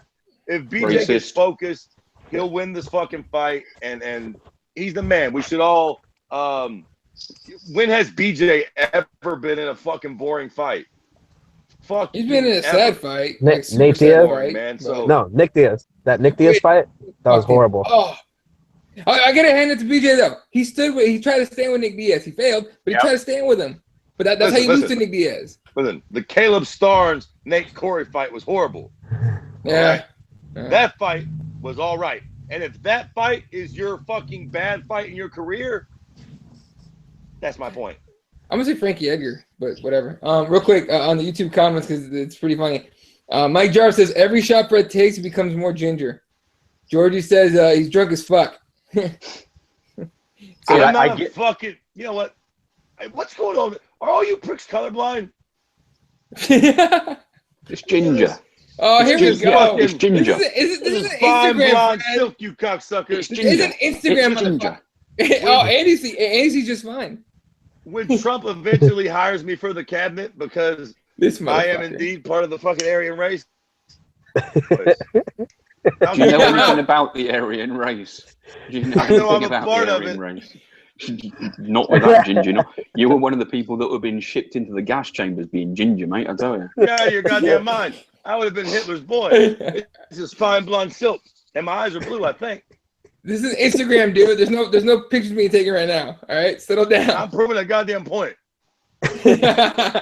See, like the guys, the BJ, the fight booking, I get it. It's like Fred said, it's BJ Penn fighting an up and coming rising lion. The interesting twist to this fight is we all know where BJ Penn's been training. We know who Yair Rodriguez trains with, and it happens to be the same damn people. So they were, Jackson Wink was kind of refining, retooling BJ. And Yair Rodriguez, I mean, it's going to be interesting to see who's going to train where because they're going to know a bit about each other, you know what I mean, already. So that spells for an interesting matchup there. I don't want to make a pick this far out. I know me and Eddie will be in that fucking building that night at Talking Stick Resort Arena. So yeah. I'm looking forward to witnessing history. I'm very, very high on Yair Rodriguez. Been a super BJ Penn fan for ages. You know what I mean? So I'm just excited to see BJ Penn fight live because I get to see one of the legends of MMA fight live. I'm excited as fuck for that. I'll tell you this. I hope you didn't buy your ticket yet because I don't think he's going to make it to that fight. And if he does, I don't think he makes weight. And that's the other thing. That's the other thing. Will he make it to the fight? What? Yeah. What, You are Fred? a negative prick. If there's He likes I'm a pissing on realist. fireworks, doesn't he? I'm a realist. He couldn't make weight with Mike Dolch, and he complained the whole time, and he blamed everybody else except himself for eating all those pineapples and kiwis and whatever the hell. He's not gonna make weight. Hell no. See, in the best case scenario for BJ is if he goes and trains with Jason Perillo, or if he's training with Max and them boys in Hawaii. I think he'll present a lot of problems for Yair and his style. But like I said, the interesting twist is they know a lot about each other. The Jackson Wink camp is, was retooling BJ, so it's fucking a weird matchup. But I get it. It's an old fucking legend against a young rising lion, and hopefully it happens. Jesse, I know you threw that out there about him not making it, and hey man, we'll post a video of that if it actually happens. We'll bring that back up and post it up. Yeah, I see the fight playing out. Did he not make weight? Did he not What's that? make featherweight? Yeah, he's made featherweight before. Yeah. What the fuck is this Jesse prick talking about? Okay. Like Dave said, once it happens, you guys can bring up this video again. Get the fuck out of here! He made the weight. You know what? You're being very disrespectful to a legend, Jesse. He made the weight. Hey, Jesse's mad because RDA left Kings MMA because Kings MMA's weight cut shit was fucked. Oh, and if BJ gets pulled from the card, they better discount me and Eddie's tickets then, if that's the case, and it better be far out enough to where we can do that. Because I want to see BJ against Yair. Yeah, that shit gets stupid. How do we get you credentialed for this event, Eddie? This is fucking ridiculous. Why are we not getting post-fight interviews? What's going on? They don't fuck with us like that? UFC? No. Would you think okay, if you were UFC, you were watching this shit, would you credential us? I'd credential me. No, the fuck you wouldn't. No, the fuck you wouldn't. Hell no, you wouldn't credential us. I would. No, you wouldn't. Have you seen those fat slobs that got credentialed? If you want to keep your job with the UFC, you're not credentialing any of us. Let's be honest with that shit. Okay? You're gonna be back. You're gonna be back to trying to convince. No, you'll be in the journalist. You'll be in the back trying to convince Misha Tate to leave Caraway for your simple ass. All right? That's a problem. You'll be back to trying to hit on Paige Van Zandt and Misha Tate. Hell, you'll make a run at fucking Betch Correia just because she's there. That's why they don't credential your ass. Let me tell you something. Eventually, I'd fuck one of them, and then I'd be backstage like, whoop, whoop. All right. Hey, and none of No, us. you wouldn't, Fred. Of course, none of us on this panel. No, you wouldn't. None of us on this panel would pronounce Gegard Musashi either. I think we know better than that. So there's other, like Fred said, bunch of goons fucking covering events. So it's like, can't get Gegard Musashi right. I mean, hey, look, mainstream sports media, because ESPN basically has been fucking up MMA coverage. Right? Would they have RDA's picture up for Eddie Alvarez? All right, that was some bullshit. Yep. Okay. And then I forgot who the bald prick was. And he just, he was like gagging on Connor's dick, talking about he's undefeated in the UFC. I'm like, did you not watch 196, motherfucker? Oh, I mean, clearly you didn't, dickwad. But regardless, it's embarrassing. It really is. It's just sad. Just fucking leave it alone. All right. Anything else? We'll move on and do these two fights for Melbourne, and then everyone. Well, Fred can go on with his night. The only way that I'll say to Fred that BJ Penn is back is if he pummels Rodriguez into a pulp and just licks the blood off his gloves again. That'd be legit. Oh, here's the thing. If he doesn't do that, he's not back. I guarantee BJ Penn beats Jared Rodriguez, he's Conor McGregor. 100%. That'd be a weird fight. Something like that. That'd be a weird fight. All right. Let's talk about this UFC Melbourne card going down this weekend. This Saturday or Sunday card? No, Saturday. My bad. I was thinking Sunday card because the Phoenix one's Sunday. Co-main event of Jake Matthews against Andrew Holbrook. I think, Andy, you're a Matthews fan. What do you think about that fight? Well, I'm hoping Jake pulls it off because, I do like him. I think he needs to grow a bit. He needs a little bit more. He's another one that's under his dad, unfortunately. Mm-hmm. We see it all the time that when your father coaches you, you get to a certain point, you never improve. So I think he needs to come out of the wing of his father, who's done a good job because he's a brilliant little athlete. And he just needs to expand and maybe get himself to America and get to a decent gym. But I can see him winning it. I hope he doesn't just get it onto the ground and just wrestle him. I hope he tries to take him out. But I've got Jake for this one. Shit, Jake comes to the States. I bet he goes ATT, but I think he has trained out there a little bit. He has? Okay. But his father's just the problem. Jesse, who would you pick in that fight? Yeah, pretty much I have to agree with with Andy there. And I agree. I think he needs to. I think a lot of people are starting to realize that you need to go to one of these big gyms, one of these well-known coaches that knows the game and knows how to really get them ready and prepared for their fights. So I think we're going to see a lot of those smart fighters start doing that and evolving into these different camps. Probably the days of Rich Franklin of learning off of the YouTube with your buddy in a garage are probably done for now. There you go, Fred. Yeah. Okay, so once again, Jesus, I disagree with you. Oh shit. I don't think that you have to go to some big fancy camp. As a matter of fact, our own fucking king himself, Mr. Conor McGregor, has stayed true to his roots in Ireland. Hey, Shut the fuck I up. don't make the rules. I just follow them, goddamn. Wait. Stay true. Wait. You're saying SBG is not a big camp? You're saying it is? No, And it's I don't not. give a fuck if it is now. It wasn't when Connor started with it. And what? No. Houlihan It's a big camp because it is actually one of those super camps where they have several fighters under their banner. Just they never produced a guy like Connor before. And they have several gyms. I don't give a yeah, shit how many fighters exactly. they got one champion, and the rest of them are shitbirds. They're not a huge gym, and even if they was, they won, and he stayed there the whole time, and he's became a champion. You don't have to switch to a better gym. You just have to be a really good fighter. That's all. Right. Just like John Jones went to was it Jackson's and stayed there and is now the best in the world. Yeah. Do you really attribute all of that to Jackson's? Yeah, it has nothing to do with the fact that John Jones' two brothers play in the fucking NFL. He's just got a little bit of athletic talent. John Jones could have went to the goddamn moon and became John Jones. He's fucking John Jones. Stop it with that. Are you having a stroke? Yes. Not yet. Almost. I believe he is. Not yet. Think a little bit more, Fred. Come on. Dave, A little bit more. Dave, who are you picking in this one?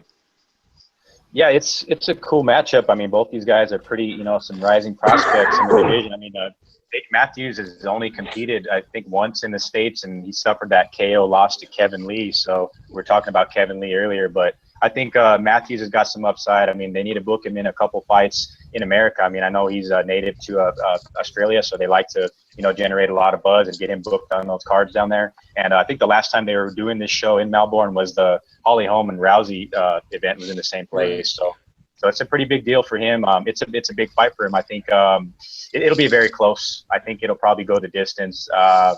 Man, it'd be tough to pick against the Celtic kid in this one, but I'll probably go with Holbrook. I think Holbrook will be super tough in there. He's only suffered one setback in his career before. I think he wants to keep, try to rise up the rankings. I mean, these guys are far down the rankings. They're like past the 30s, I believe, world rankings. But this card, there's not many big fights, big names. A lot of the hardcore probably know, each and every one of these fighters on this card. But in this co-main event, it's pretty much just some rising young prospects, and which I'm very familiar with both guys. And I got to probably, like I said, go with Andrew Holbrook in this one.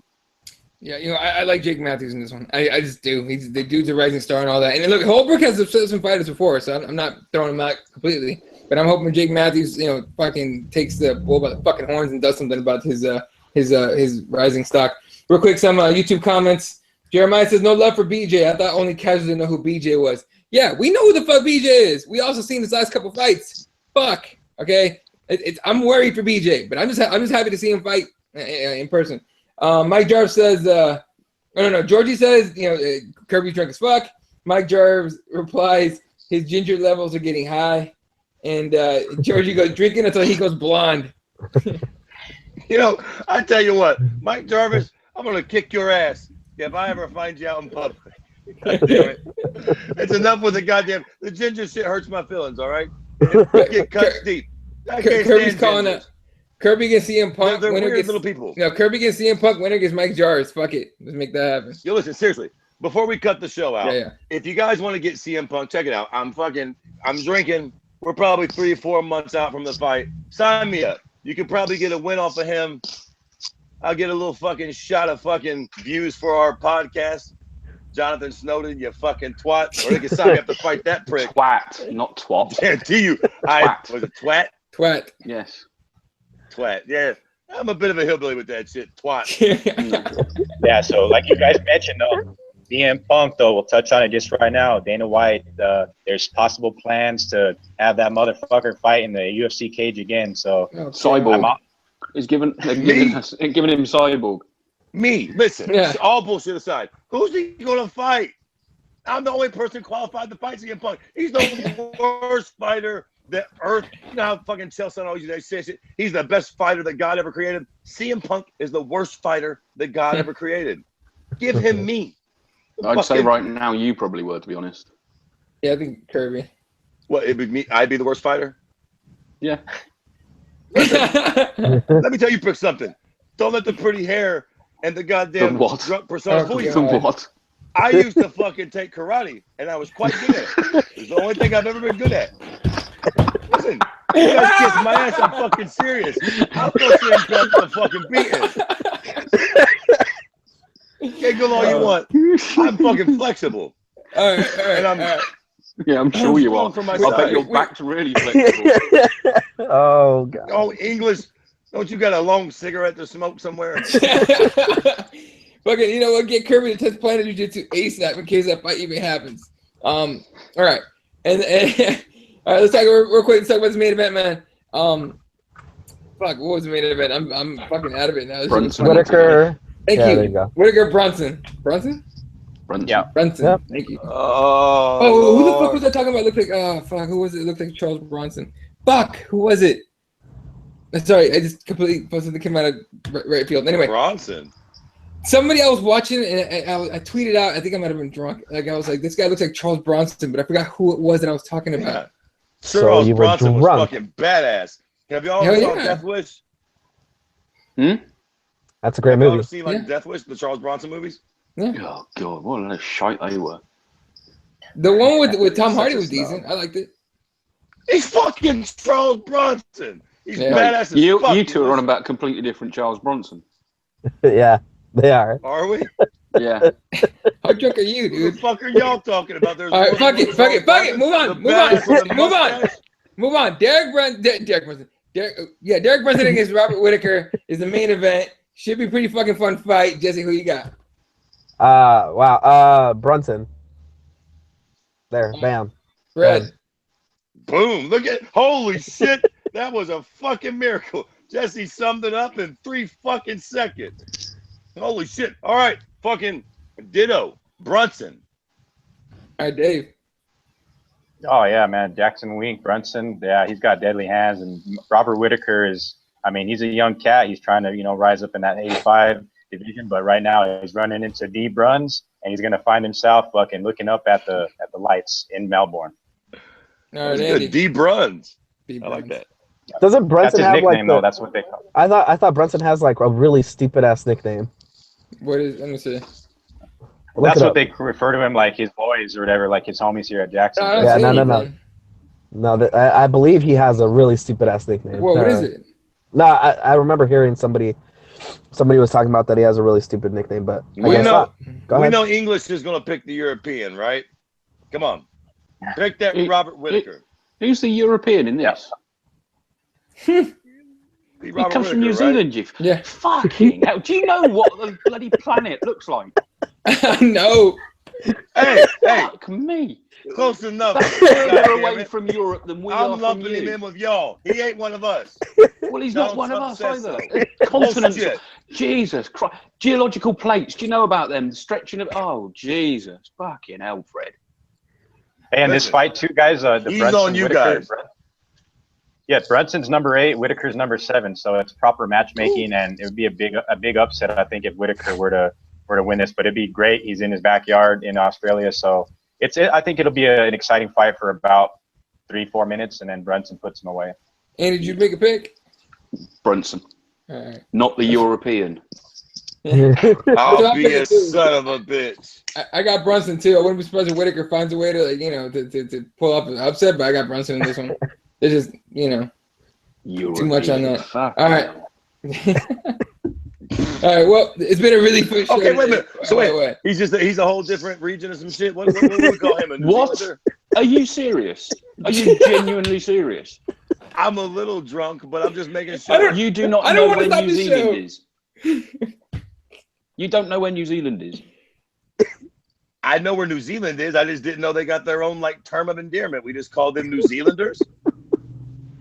Europe's like a bunch of shit. What? It's nowhere near Europe. What are you talking about? You ain't fucking feeling what I'm saying, man. New Zealand's all one place, all right? No, it's not. It's 2 islands. Are all Americans. There's a bunch of different New states. Zealand's 2 islands. North and South don't Islands. count. 2 islands ain't shit. Real quick.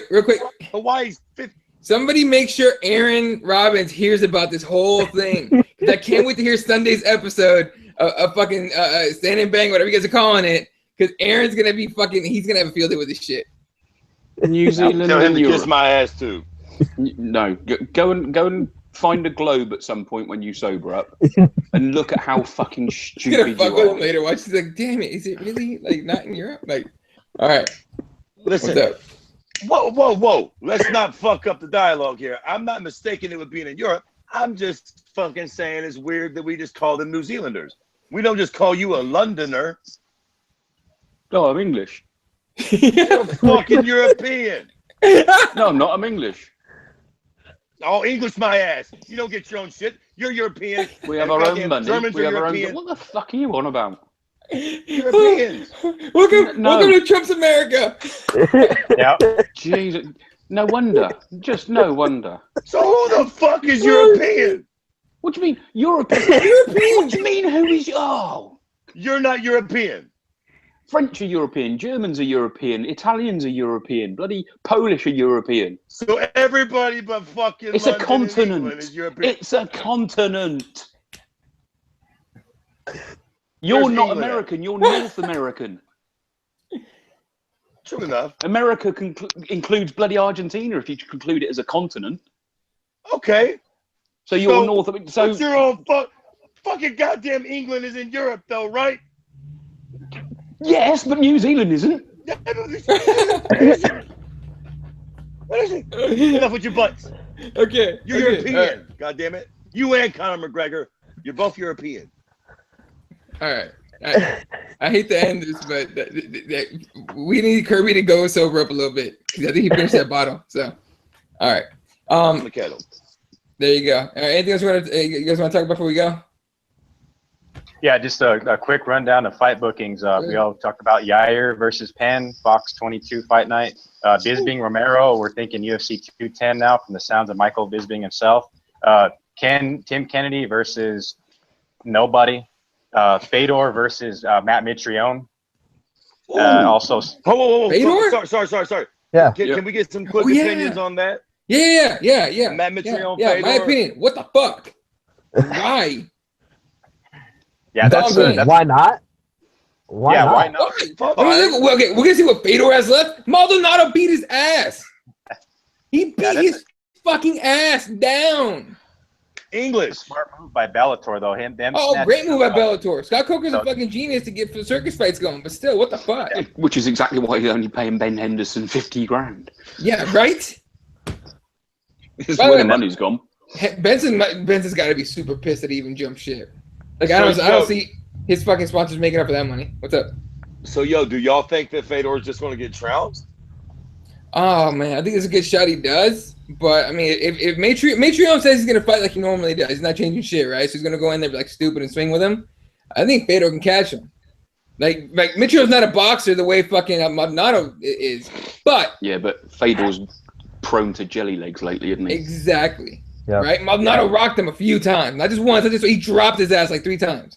All right, and Mitrione can hit like a truck if he lands it.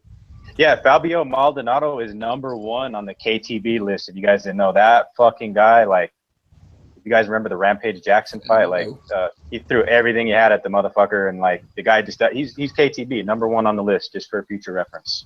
So you demoted Diego Sanchez? Hey, if Diego hadn't got knocked out by Lozon, yeah, he's right at the top, #1. But he's just about a couple notches down though, Jesse. All right. Let's stick with it here, Jesse. Who would you pick in this Fedor Mitrione fight? I think I just don't see Fedor having his legs underneath him yet. Maybe for this fight he might be, finally well tuned and ready for a fight, but it's tough, man. I gotta go with Mitrione, just that he's been more he's had better competition in the last couple years. So yeah, I'm gonna go with Mitrione. Tell you what, Fedor better take advantage of the fact that USADA doesn't work with Bellator. Just saying. Yep. Fedor, True. take advantage of that shit fucking now. You don't want to get snuffed by Mitrione. Multi-fight deal with Bellator too. So Good. He can get himself some multinational steroids and shit. Can I just quickly say on this fight before we get off of it? Yeah. I want Fedor to win. I do too. I do too. A, because Fedor's a fucking legend. And B, because Matt Mitrione was personally cunty to me on Twitter. Oh, I remember that. Okay, he was very disrespectful. He was very disrespectful to a fighter who had got beaten very shortly after he got fucking tapped out by Ben Rothwell, sitting around there flapping on the goddamn campus like a fish. Yeah. And then somebody in Bellator, I can't recall, got submitted, and he's like, "You shouldn't give up so easy." That's bullshit, Matt. You're in a glass house. You gave up like that. Keep your fucking trap shut. And then you go on and say, "I also played in the NFL. What did you do?" Fucking who cares? He has a I point. haven't done shit. But I haven't claimed to. All right? I haven't got the opportunity to do nothing. You're a karate expert. Oh, shit. That's right. I am a karate expert. I have an extremely large penis. And I'm very funny. But other than that, I haven't claimed to be shit. Fuck you, Matt Mitrione. You claim to be the best, and you ain't shite. And I hope Fedor mops your ass. And I tell you what, if Fedor does start you, I'm going to be the first one to tweet you a big fuck you. That's what you get. You fucking rode the train to Bellator, and the goddamn Russian god snuffed you. All right. Dave, what else we got, man, before we go? Oh, yeah. On the Bellator note, I know you tweeted out earlier, Eddie, the Ralik Gracie and Hisaki Kato fight. Is Halleck's an idiot. He's going to get murdered. Well, yeah, but he's got to pay his bills, isn't he? Yep. He's got to pay his bills. Yep, that's also a low key booking, but we're all super familiar with this guy.